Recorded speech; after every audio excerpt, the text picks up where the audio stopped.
પણ કિસાનોને ખાસ કરીને છેતરવાનું કામ જે લોકો કરી રહ્યા છે, માના ખોળામાં આવીને મને આનંદ થાય છે આ વાત કરતાં કે રાજ્યના કિસાનો માટે મારા વિભાગે એક અતિ મહત્ત્વનો નિર્ણય કર્યો છે.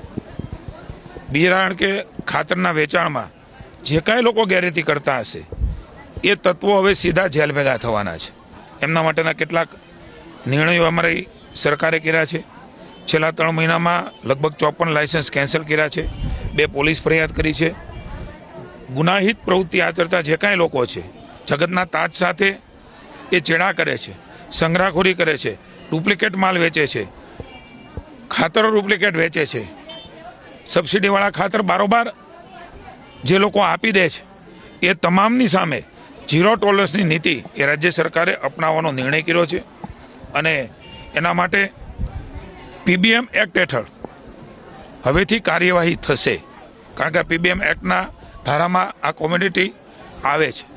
અને એટલા માટે પહેલીવાર ગુજરાત સરકારે આ પ્રકારનો નિર્ણય કર્યો છે.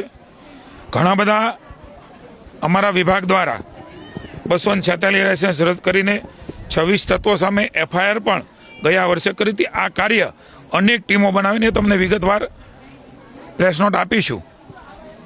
એ કામ તો શરૂ જ છે.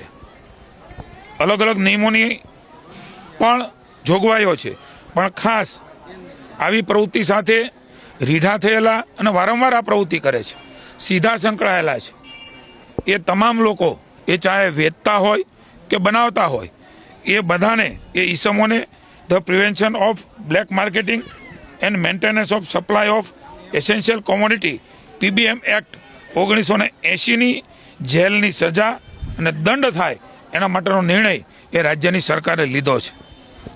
અલગ અલગ ટીમો બનાવીને અમારો વિભાગ કામ કરે છે. પણ મને જણાવતા આનંદ થાય છે કે આ પીબીએમ એક્ટ કાયદો એ આવશ્યક ચીજ વસ્તુ ગેરકાયદેસર વેચાણ કરી રહ્યા છે એમના માટે લાગુ પડે છે.